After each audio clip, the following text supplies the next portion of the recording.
Sekarang kita bahas yang pertama barangkali Kak. Ini kan banyak banget nih ya asumsi terkait diet gitu. Bahkan banyak banget gitu pendapat diet itu A, diet itu B, diet itu C. Sebenarnya nih definisi diet itu apa sih Kak? Dimulai dari itu ya. Iya. Jangan nggak makan karbo sama sekali. Jadi nggak salah ya kalau lagi diet gitu makan karbo gitu. Jadi kalau mau melakukan diet vegan boleh, tapi harus dipersiapkan dulu gitu. Dia harus tahu, oh kalau diet vegan itu berarti kan selain sayur harus ada protein nabati gitu deh.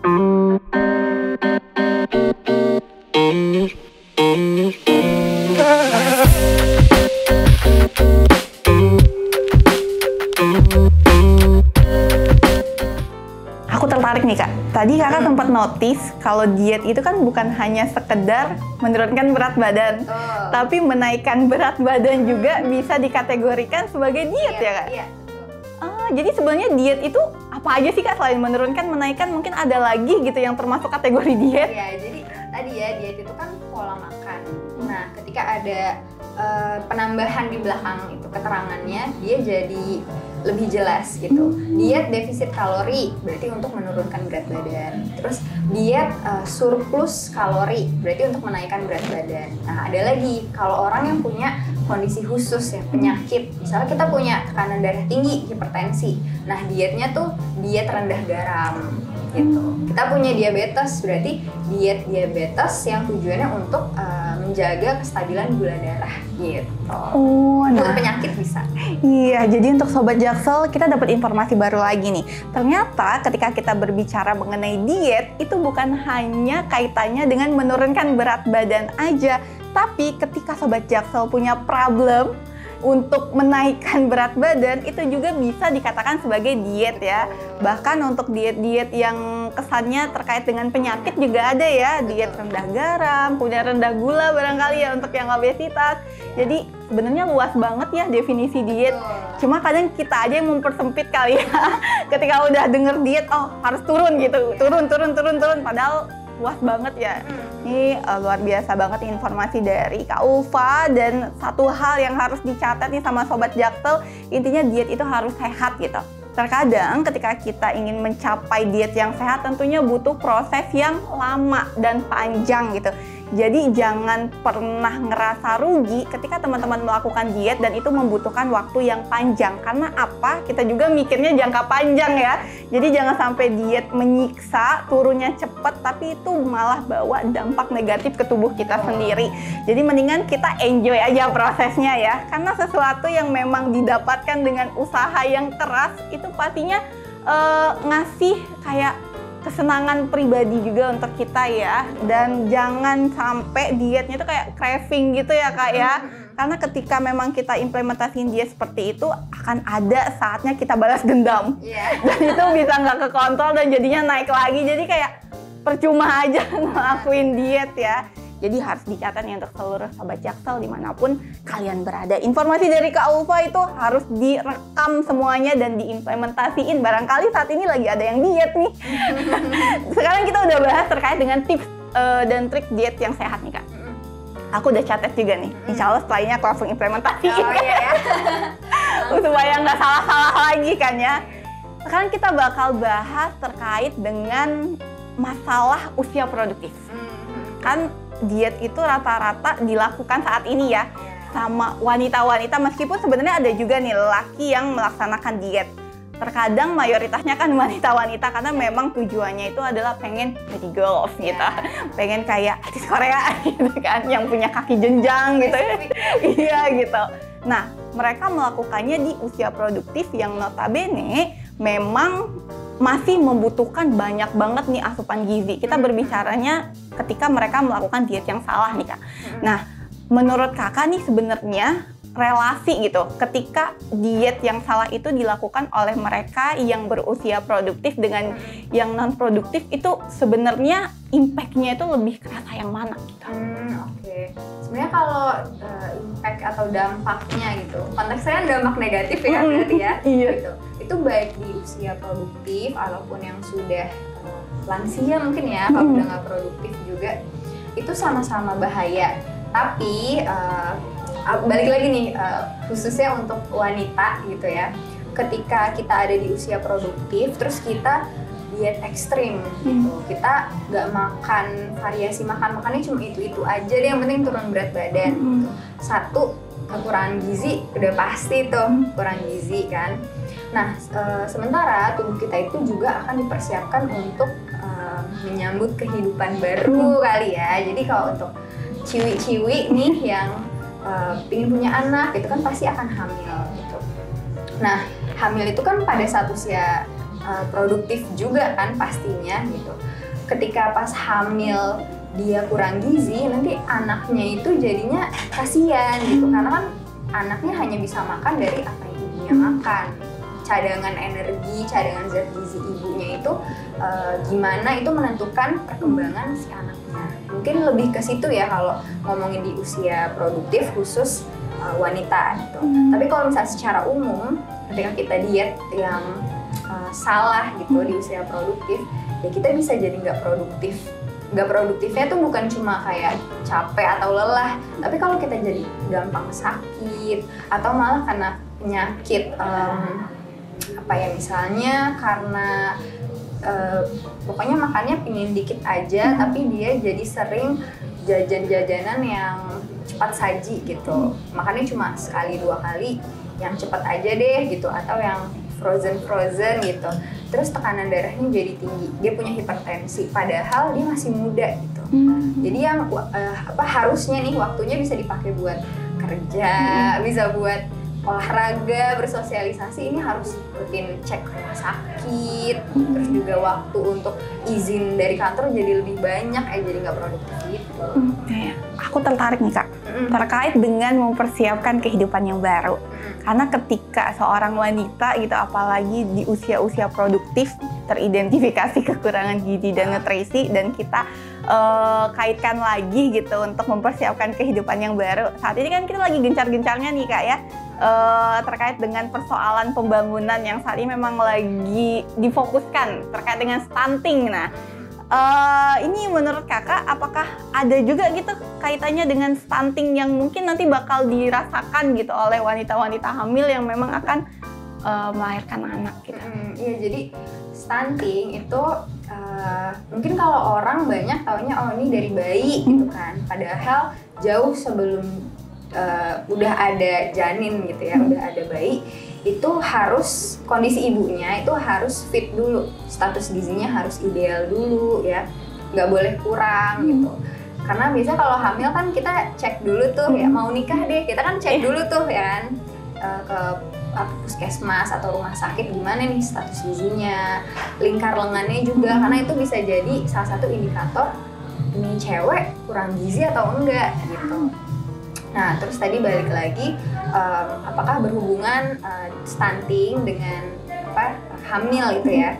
Jadi kalau misalnya pada saat hamil ibunya ini udah kurang zat gizinya, otomatis kan yang dikasih ke janin juga gak banyak gitu ya, gak optimal lah bisa dibilang. Sementara janin itu kan butuh zat gizi untuk organnya bisa berkembang gitu kan, untuk ya bisa berkembang secara optimal dan sempurna gitu. Nah, kalau misalnya sumbangan dari ibunya pas-pasan, berarti kan perkembangan organ-organnya juga nggak bisa sempurna, nggak bisa optimal gitu. Oke. Tadi kita sounding masalah stunting, mungkin nih Sobat Jaksel ada yang belum familiar atau bahkan baru pertama kali denger nih dari obrolan kita terkait dengan stunting. Nah, barangkali bisa di-spill nggak kalau pas stunting itu sebenarnya apa sih? Kita udah ngomongin aja, padahal stunting apa ya? Iya, jadi stunting itu adalah kondisi anak di mana dia itu lebih pendek dibandingkan dengan anak yang seusianya gitu. Jadi misalnya sama-sama usianya 3 tahun gitu, tapi yang normal itu tingginya segini, sementara stunting cuma segini gitu. Jadi padahal kalau dibandingin dari acuan, kan ada acuan ya, kita bukan kayak ngelihat anak pendek, stunting anak nggak gitu, tapi kita ada acuannya sendiri. Nah pas diukur, oh dia ternyata emang kurang tingginya sesuai dengan usianya, nah itu baru dikatakan stunting. Oke, tapi belum tentu yang pendek itu stunting kan Kak ya. Mungkin ada indikator-indikator lainnya gitu yang menyatakan kalau seorang anak stunting, mungkin dari perkembangan otaknya gitu kan, motoriknya, sensoriknya itu bisa dikatakan stunting juga kan ya? Iya, jadi memang kalau pengukuran utamanya itu kita ngebandingin tinggi anak dengan Z-score gitu. Jadi nggak bisa kita ngejudge aja gitu ya, pendek tuh stunting gitu. Jadi jangan minder gitu kan, langsung pas dengernya kayak aku stunting. Padahal banyak banget kali indikatornya. Mungkin yang terlihat dan mudah dilihat itu mungkin dari tinggi badan gitu. Tapi sebenarnya masih banyak indikator lainnya. Oke, jadi itu salah satu indikator terkait dengan stunting nih. Nah, tadi kalau misalkan kita berbicara mengenai stunting kan Kak ya, jadi seorang wanita itu kan harus memperhatikan gizinya. Selain itu mungkin adakah pengaruh dari kesiapan pernikahan gitu, dari usia gitu, supaya ya saat ini wanita dan mungkin laki-laki gitu aware gitu, supaya generasi selanjutnya itu tidak mengalami stunting. Mungkin selain dilihat dari nutrisi yang diberikan ketika hamil ataupun sebelum itu, kita juga harus mempersiapkan hal-hal lainnya. Ya. Jadi mungkin ini kali ya, supaya lebih tahu juga nih Sobat Jaksel ya. Jadi stunting itu faktor penyebabnya ada banyak gitu. Nggak cuma pas lagi hamil ibunya kurang zat gizi, atau pas lagi udah lahir bayinya kurang asupannya gitu, enggak juga. Tapi termasuk tadi persiapannya, mulai dari kalau ngomongin nikah ya, berarti upayakan untuk perempuan itu tidak menikah atau tidak punya anak pada saat masih usia pertumbuhan juga gitu. Jadi di bawah 21 tahun ya sebaiknya nggak nikah dulu, atau kalau misalnya udah disuruh nikah jangan hamil dulu mungkin gitu, sampai memang udah siap semuanya, status gizinya, lingkar lengan atasnya gitu. Nah selain tadi ya ngomongin pernikahan dini, faktor lainnya adalah lingkungan gitu. Jadi kalau bisa nih ketika kita punya anak itu upayakan lingkungan sekitar kita tuh bersih, lingkungan tempat tinggal, terus sanitasinya baik ya, air yang buat masak, buat minum itu juga baik, supaya kan kita kalau masak kan pakai air, minum pakai air, nanti kalau anak kita minum dia nggak ada kuman atau bakteri yang masuk, jadinya bikin sakit gitu. Kalau dia sakit nanti zat gizi yang dipakai untuk tumbuh malah dipakai untuk fokus nyembuhin, jadi pertumbuhannya keganggu. Oke, kalau misalkan setelah lahir gitu Kak, kita masih kaitannya sama stunting ya, karena kalau berbicara mengenai diet, nutrisi pasti ujung-ujungnya ke situ lagi ya.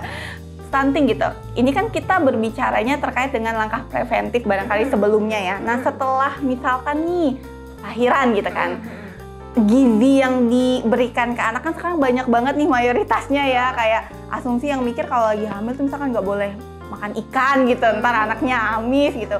Kemudian ketika anaknya lahir pun lebih baik gitu minum air rebusan gitu kan, biasanya ada ya air rebusan beras gitu kan, supaya lebih sehat dibandingkan dengan susu formula ataupun ASI gitu. Nah kalau menurut tanggapan Kak Ufa itu gimana terkait dengan fenomena tersebut? Iya, jadi pada saat hamil tadi ya, ibu itu harus cukup protein. Proteinnya tuh didapatkan dari lauk hewani, lauk nabati gitu. Nah terus kalau udah lahir nih, misalnya udah lahir, kita mau maksimalin supaya pertumbuhan anak ini bagus. Artinya pada saat lahir usahakan bisa memberikan ASI gitu. Kalau bisa ASI eksklusif gitu ya. Jadi 6 bulan tuh full ASI. Nggak perlu dikasih pisang, air rebusan beras, itu jangan dulu. Kecuali mungkin dari dokter gitu mengindikasikan, oh ini misalnya ASI ibunya kurang, harus dibantu sama susu gitu. Nah itu baru silakan. Tapi itu kan kondisi yang jarang mungkin ya. Biasanya ibu-ibu insya Allah bisa mengasihi gitu. Jadi upayakan untuk dari usia baru lahir sampai 6 bulan tuh full dengan ASI, air susu ibu, karena itu udah paket komplit gitu buat anak bayi. Segala macam nutrisi itu udah ada di ASI seorang ibu ya. Jadi jangan sampai menghindari mengasihi, kecuali memang mungkin ada masukan dari dokter gitu. Ada kondisi khusus. Iya, ada kondisi khusus. Kayak tadi udah dibahas terkait, tadi kalau Ulfa juga udah sempat spill nih terkait dengan cara pencegahan stunting gitu. Tips dan trik supaya terhindar dari stunting. Salah satunya ya jangan sampai melakukan pernikahan dini ya. Apalagi saat ini kan pemerintah memang mencanangkan dari BKKBN khususnya ya 21, 25, 21 untuk wanita, 25 untuk laki-laki idealnya gitu. Karena memang ada beberapa faktor yang menyebabkan tercetusnya 21, 25 gitu. Kemudian dari pola makan, jangan sampai kurang gizi, kurang nutrisi. Ada lagi nggak tips dan trik untuk menghindari stunting? Jadi saat ini kita udah mulai jaga-jaga nih, udah melakukan langkah preventif gitu. Pertama, menurut aku pribadi gitu ya, kita harus banyakin ilmu juga gitu. Kita harus banyakin pengetahuan tentang gimana ya nanti kalau hamil apa yang apa yang harus diperhatikan, apa yang harus dibutuhkan baik untuk ibu, buat anak gitu.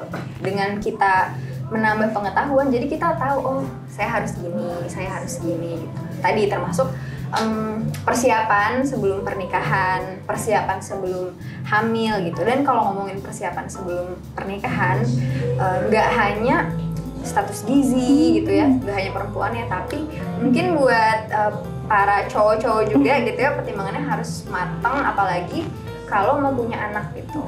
Karena tadi stunting itu nggak hanya soal asupan, tapi di mana dia tinggal gitu kan, gimana kondisi lingkungan tempat dia tinggal, ketersediaan air bersih, terus ketersediaan makanan juga pasti dong. Karena kalau kita udah tahu nih, oh iya saya pas hamil harus makan A, B, C gitu.